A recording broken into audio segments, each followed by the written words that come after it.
آج کی کہانی جو میں آپ کو سنانے جا رہا ہوں، اس کے اندر کالے جادو کا ایسا گندا کھیل ہے جو آپ کے اندر ایک عجیب سی وحشت پیدا کر دے گا۔ ایک آدمی، ایک شادی شدہ زندگی اور ایک چیز جو اس کی شادی کے کچھ دنوں بعد ہی شروع ہو گئی۔ اس کی بیوی اکثر رات کو اٹھ کر چھت پر بنے اکیلے کمرے میں چلی جاتی اور پوچھنے پر جواب ملتا کہ میں عبادت کرتی ہوں بالکل اکیلے میں، مجھے کسی کے سامنے عبادت کرنا اچھا نہیں لگتا۔ لیکن مسئلے کی بات یہ تھی کہ وہ جب بھی اس اکیلے کمرے میں جاتی، اس کے شوہر کی طبیعت خراب ہونا شروع ہو جاتی۔ پہلے تو صرف بے چینی سی ہوتی تھی، لیکن دھیرے دھیرے یہ سب کچھ بڑھتا گیا اور پھر اس شخص کے ساتھ جو کچھ ہوا، اس نے اس کی زندگی تباہ کر کے رکھ دی۔ کہانی کی طرف آگے بڑھنے سے پہلے اگر آپ کو ایسے ہی سچے اور خوفناک واقعات پسند ہے تو اس چینل کو ضرور سبسکرائب کر کے بیل آئیکن کے بٹن کو پریس کر لیجئے تاکہ ہر نیا آنے والا واقعہ آپ تک پہنچ سکے۔ تو چلیں کہانی کی طرف بڑھتے ہیں۔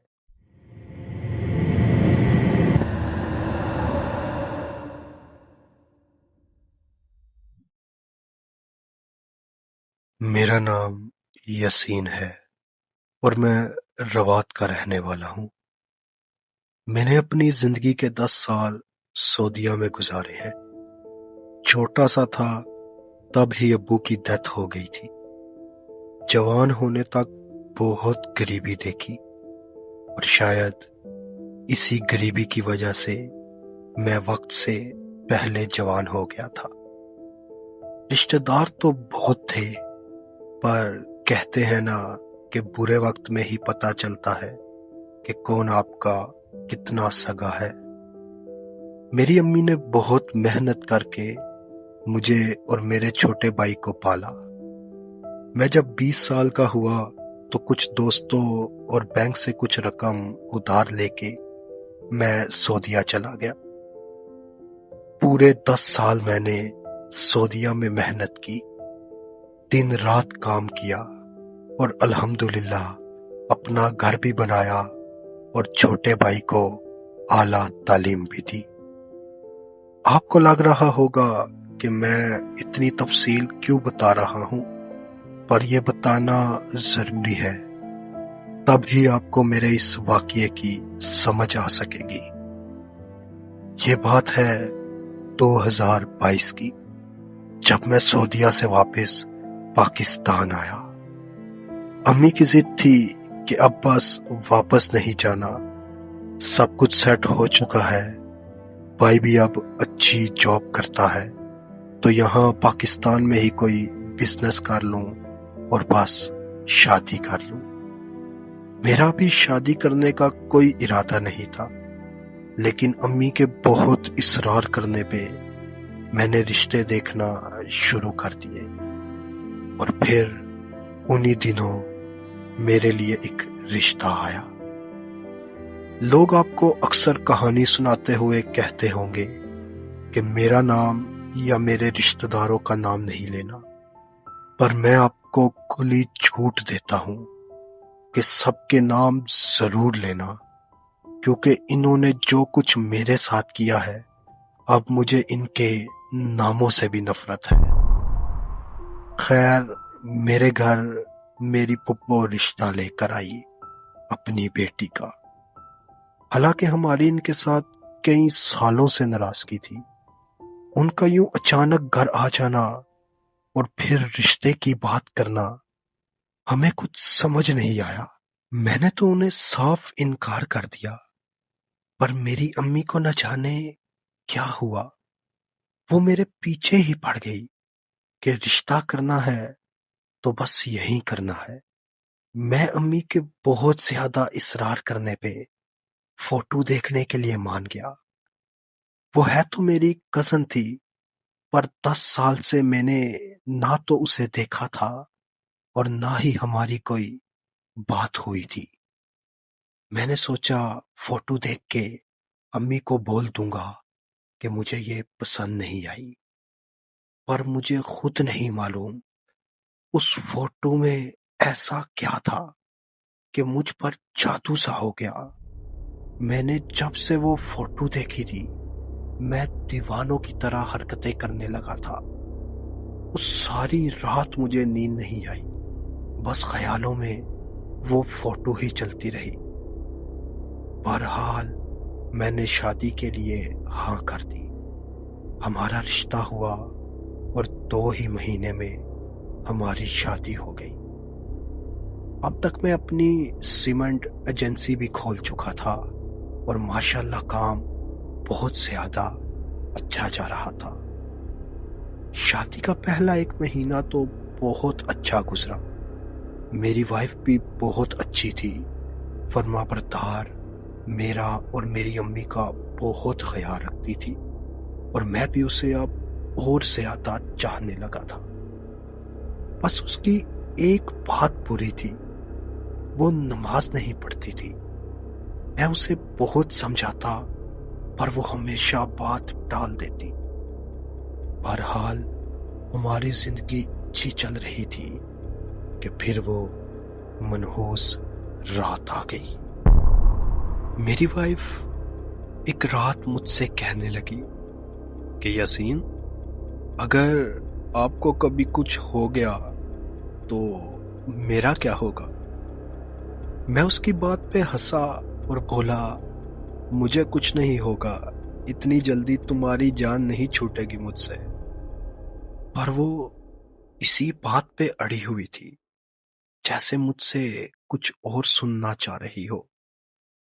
وہ کہنے لگی، میرا مطلب ہے کہ اللہ نہ کرے آپ کو کچھ ہو، پر اگر ہو جاتا ہے مجھے تو اس گھر سے نکال دیں گے، کیونکہ آپ ہی نہیں تو میرا کیا رشتہ ان سب سے۔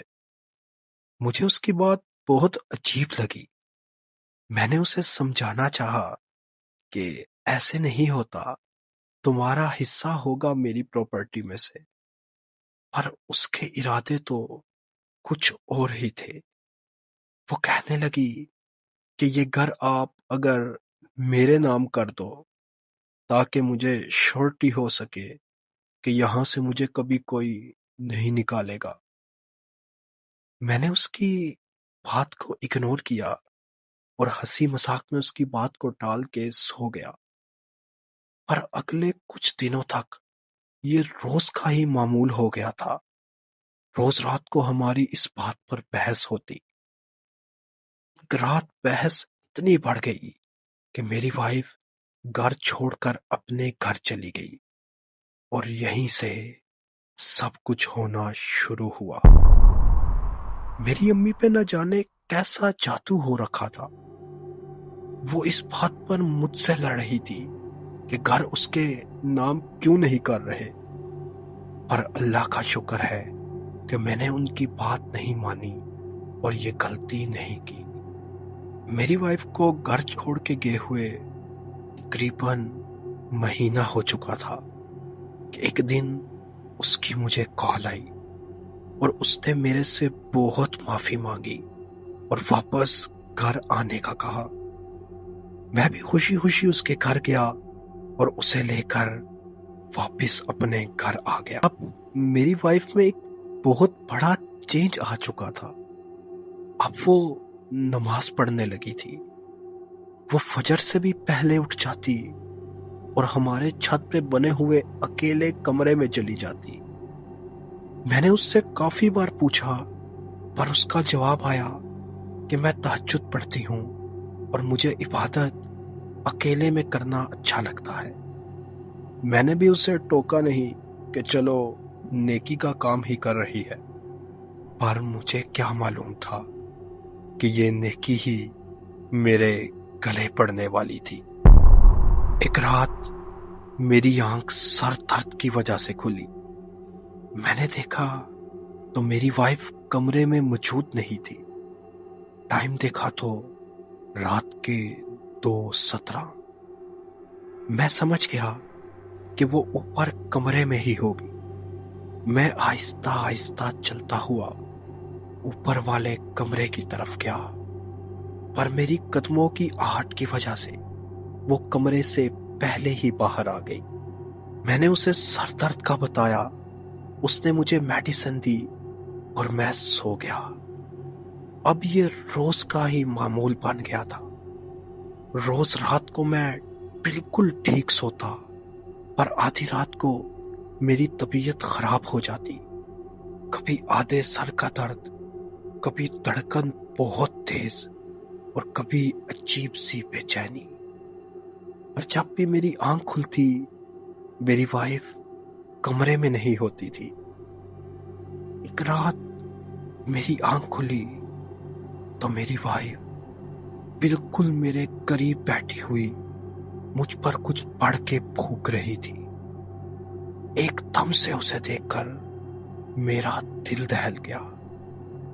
اس نے کہا کہ آپ سوتے ہوئے ڈر رہے تھے، تب آپ پہ دعا پڑھ کے پھونک رہی تھی۔ میری طبیعت دن بدن خراب ہونے لگی تھی۔ کام پر جانے کا دل نہیں کرتا تھا، اور جسم میں اتنی تھکاوٹ ہوتی تھی کہ بیڈ سے اٹھا تک نہیں جاتا تھا۔ میں نے اپنے سارے ٹیسٹ کروائے، پر رپورٹس بالکل کلیئر آتی تھی۔ سمجھ سے باہر تھا کہ یہ سب ہو کیا رہا ہے۔ کاروبار ختم ہوتا جا رہا تھا، پر 1 مہینے کے اندر اندر میرا 10 کلو وزن کم ہو گیا تھا، اور بال بھی تیزی سے جڑ رہے تھے۔ میرے ایک دوست نے مجھے مشورہ دیا کہ کسی روحانی عامل کو دکھایا جائے۔ ڈاکٹرز کی تو سمجھ سے باہر تھا میرا کیس، اس لیے میں راولپنڈی میں ایک شاہ صاحب ہیں، ان کے پاس چلا گیا۔ انہوں نے بولا کہ میں جمعرات کو حساب کروں گا، تم جمعے والے دن میرے پاس دوبارہ آنا۔ پر انہوں نے سختی سے منع کیا کہ کسی کو بھی نہیں بتانا جب تک وہ حساب نہیں کر لیتے۔ میں نے ایسا ہی کیا، اور اگلے جمعے ان کے پاس دوبارہ چلا گیا۔ شاہ صاحب نے مجھے بتایا کہ میرے اوپر کالے جادو سے موت کے تعویذ ہوئے ہیں، اور یہ جادو اتنا گندا ہے کہ اگر تم تھوڑا اور ٹائم اس کا توڑ نہ کرواتے تو شاید مر ہی جاتے۔ انہوں نے مجھے بتایا کہ یہ کالے جادو کا عمل تمہارے کسی اپنے کا کیا ہوا ہے، اور ابھی یہ پوری طرح مکمل نہیں ہوا۔ روز رات کو اس کا عمل تم پر کیا جاتا ہے، اور جو تعویذ تم پر کیے گئے ہیں وہ تمہارے گھر میں ہی، تمہارے ہی کمرے کے اندر ہیں۔ سچ بتاؤں تو مجھے ان کی باتیں سچی نہیں لگ رہی تھی۔ میں ان کی باتیں سن تو رہا تھا، پر دل ہی دل میں سوچ رہا تھا کہ یہ سب جھوٹ ہے، یہ لوگ بس اپنا بزنس چلا رہے ہیں۔ پر میرے دوست نے مجھے رستے میں خوب سمجھایا کہ تم ایک بار اکیلے میں اپنے کمرے کی تلاشی تو لو۔ پر میں اس پر غصہ ہو رہا تھا کہ میرے کمرے میں آخر یہ سب کچھ کون رکھے گا۔ بہرحال اس رات میں گھر آیا، میں نے کسی سے کچھ نہیں کہا، بس چپ چاپ سب کے ساتھ نارمل ہی رہا۔ اس رات پھر سے میری آنکھ کھلی۔ میری وائف کمرے میں موجود نہیں تھی۔ میں اٹھا اور میں نے سارے کمرے میں ڈھونڈنا شروع کر دیا۔ میں بہت بے دلی کے ساتھ ڈھونڈ رہا تھا، کیونکہ مجھے اپنے گھر والوں پہ شک کرتے ہوئے دل ہی نہیں مان رہا تھا۔ پر یقین کریں، جب مجھے تعویذ ملے، میرے پاؤں کے نیچے سے زمین ہی نکل گئی۔ میرے تکیے پر جو کور چڑھا ہوا تھا، اس کے اندر سے مجھے فولڈ ہوئے 3 تعویذ ملے۔ اف، میں آپ کو بتا نہیں سکتا میری کیا کیفیت تھی۔ مجھے شدید حیرانی ہو رہی تھی کہ میری wife daily bed sheet change کرتی ہے، اسے یہ تعویذ کیوں نہیں دکھائی دیے؟ تب ہی میرا ماتھا کھنکا اور مجھے سب کسی کی سمجھ آنا شروع ہوئی۔ میں سوچے سمجھے بنا دھیمے دھیمے قدموں سے چھت کی طرف بڑھ گیا اور چھت والے کمرے کا منظر دیکھ کر میری تو روح ہی کانپ گئی۔ میری بیگم زمین پر بیٹھی تھی، اس کے سامنے 2-3 دیے جل رہے تھے اور اس کے قریب میری سفید رنگ کی قمیض تھی اور اس پر میری فوٹو جس پر لال رنگ لگا ہوا تھا۔ میرے بال وہاں موجود تھے، جو پرفیوم میں لگاتا تھا وہ بھی وہاں موجود تھی۔ اتنا کچھ تھا کہ میں بتا نہیں سکتا۔ مجھے دیکھ کر میری وائف کے رنگ اڑ گئے، اس نے رونا دھونا شروع کر دیا۔ اس کی آواز سے میری امی اور میرا بھائی بھی چھت پر آ گئے۔ اس نے کہا کہ وہ یہ سب میری طبیعت کی بہتری کے لیے کر رہی تھی، پر اتنا سب ہونے کے بعد میں اس کی بات پر کیسے یقین کرتا؟ میں نے کھڑے پاؤں اسے طلاق دے دی اور اسی رات اس کے گھر والوں کو بلا کر اسے واپس بھیج دیا۔ اس کے گھر والوں نے ہمیں بہت دھمکیاں دی، پر جتنا کچھ وہ کر چکے تھے اس سے زیادہ انہوں نے کرنا بھی کیا تھا۔ اگلے دن ہی میں نے شاہ صاحب کو اپنے گھر بلایا اور وہ تعویذ دکھائے۔ انہوں نے اس تعویذ کو جلا دیا اور گھر کے ہر کونے پہ پانی پڑ کر دم کیا۔ اس کے 1 مہینے بعد تک میری طبیعت اور زیادہ خراب ہو گئی تھی، اتنی خراب کہ مجھے ہاسپٹل ایڈمٹ ہونا پڑا، پر الحمدللہ آہستہ آہستہ میں بہتر ہوتا گیا۔ آج 3 سال گزر چکے ہیں اور میں بالکل ٹھیک ہو گیا ہوں، پر آج بھی کبھی کبھی سوچتا ہوں کہ آخر کوئی صرف اپنے مطلب کے لیے اتنا بھی گر سکتا ہے کیا؟ یہ تھا ایک سچا خوفناک واقعہ جو مجھ تک پہنچا۔ میں نے کوشش کی کہ اسے ان کے الفاظ میں ہی آپ تک پہنچا سکوں۔ اگر آپ کو کہانی اچھی لگی تو اس ویڈیو کو لائک کیجیے گا اور کمنٹس میں اپنی رائے ضرور دیجیے گا، اور چینل کو لازمی سبسکرائب کر کے بیل آئیکن کے بٹن کو پریس کر لیجیے تاکہ ہر نیا آنے والا سچا اور خوفناک واقعہ آپ تک پہنچ سکے۔ ملتے ہیں آپ سے میری زبانی کی کسی اور کہانی میں، تب تک کے لیے فی امان اللہ۔